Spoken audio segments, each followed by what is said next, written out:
With talk of pro wrestling legends retiring and more, this is Wrestling Hub. My name is John, and you're watching the Wrestling Report.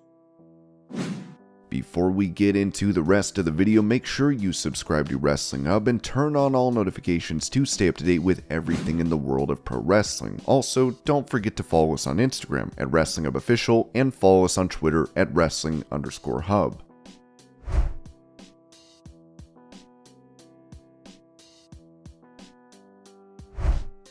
After SmackDown went off the air, a dark match took place between Finn Balor and Cody Rhodes. Here are the clips.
With Matt Cardona not being around Impact Wrestling, Sean Ross Sapp added that Fightful has learned that Cardona is finished with Impact Wrestling for the time being. Cardona had worked with Impact for over 2 years without a contract, and the company was hopeful to ink him to a deal that would guarantee dates. While Cardona was happy with the idea of maintaining the agreed upon dates, but preferred to do it on the same handshake deal they'd had prior. However, that wasn't made an option. Impact has been a little more adamant in signing deals, as we saw Nick Aldis return to the company on a short-term contract recently. Sources familiar with the situation said there was no drama between Impact and Cardona, and that the two sides are open to doing business together again in the future. Cardona had been adamant that he'd be open to returning, but on a handshake deal again.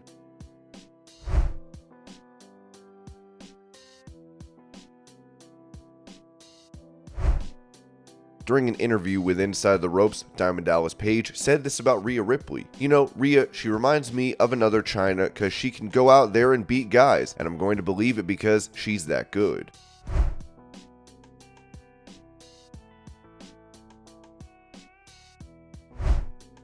When it comes to the possible location for the Royal Rumble next year, Sean Ross Sapp revealed, "We've learned that Tampa Bay is also very interested in making a bid for the Royal Rumble."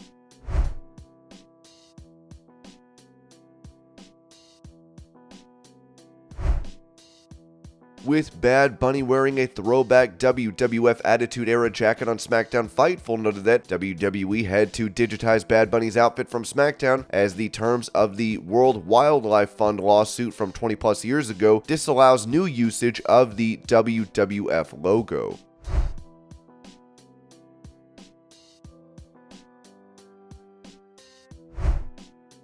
Saying this about the current character of Karrion Kross in WWE, Dutch Mantel told WrestleBinge, "I don't think he is going to advance because there is nothing really to advance at this point. That TikTok ain't getting it. TikTok, okay, we get it, but there is something missing there, and there is no intrigue about him. There is no nothing. Sid, do you agree? He doesn't excite me. No. Karrion Kross, I've said it from the beginning, but there's something missing. Totally missing. When he does his interviews, I don't feel anything. I mean, the girl, she has more interest than he does." Mantel went on to say this about Kross's program with Shinsuke Nakamura, and they went to the ring with Nakamura, and neither one of them, advances the needle. But you said Karrion Kross needs something. He needed something tonight, but he didn't get it, which I think is very telling.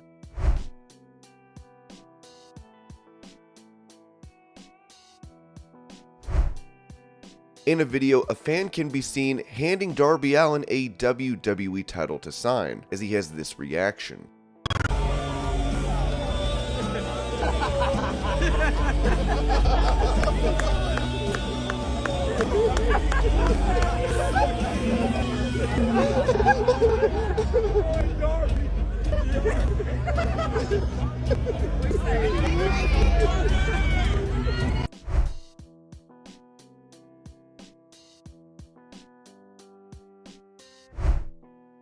Taking to Twitter, Joey Janela revealed an interesting story as he wrote, "It's the 10-year anniversary of someone getting shot dead next to my car after an indie show and me getting stuck in Scranton, PA for days as the last episode of The Office was about to air, and it was like on the news, Office finale celebration in Scranton, also college student shot in cold blood. Almost fired from my pizza delivery job because of it. This was, and still my life, besides the pizza delivery. Happy Cinco de Mayo. I wanted my car so bad that the cops made me a suspect. I was stuck in Scranton for 4 days."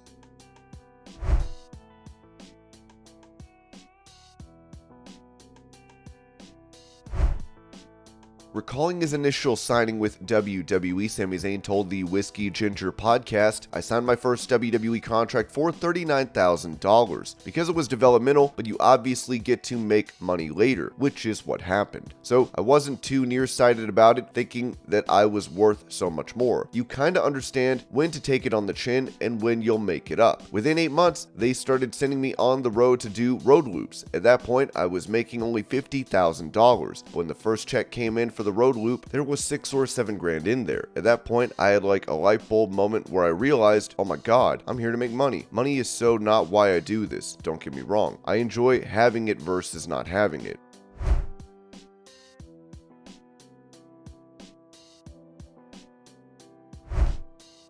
Talking about MLW stars Jacob Fatu and Alex Hammerstone having WWE tryouts, Court Bauer said on Busted Open Radio, "Hammerstone went for a few tryouts and was told, 'You look too much like Triple H.' The same with Fatu. People forget he had 3 or 4 tryouts at WWE Performance Center. They didn't sign him. Now, everyone's like, he should go to WWE. There's a reason the dude keeps re-upping with us. This is the system that has figured it out. We found him, and he found himself. He has all the love for his family, the Bloodline, and what they're doing there in WWE. But he's enjoying his time in MLW. If you're finding him on MLW, support the company that gave him that spotlight. Don't try to fancy book something when the machine there in WWE didn't get it, didn't see it. So support where he is and where he is thriving."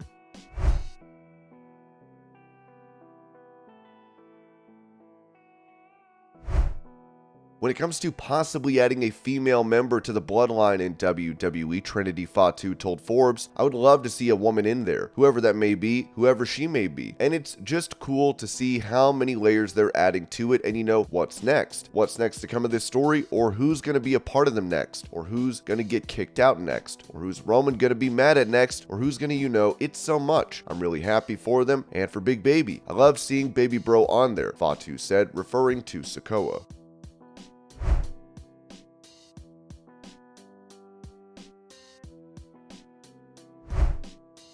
Mentioning the rumors of CM Punk's return to AEW, Saraya said to BBC, "Punk has always been an absolute sweetheart to me. We've never had any conflict whatsoever. He's been very helpful, given a lot of advice over the years. I want whatever's best for business. If people don't like each other, you have to find that common ground in a professional setting. There's been people I don't like over the years, but I've never let my personal feelings get in the way of business at the end of the day."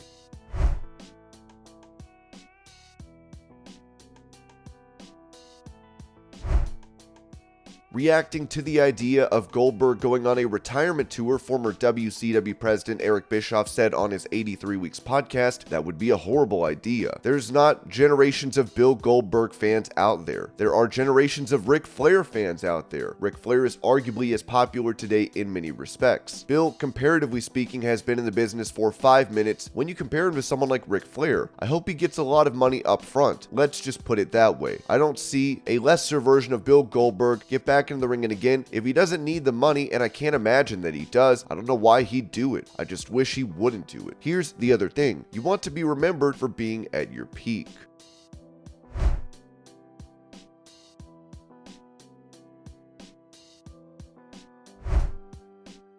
Touching on future plans for SmackDown and if it will stay on Fox, Dave Meltzer noted on WOR, there's been no official negotiations, but I've absolutely heard the idea of NBC being interested as far as the idea of getting everything and putting SmackDown on the network. That does make sense. Will they do it? I don't know. They have their own Friday night stuff that's been around for years and years. We'll see. That wouldn't surprise me if NBC takes everything and puts SmackDown on.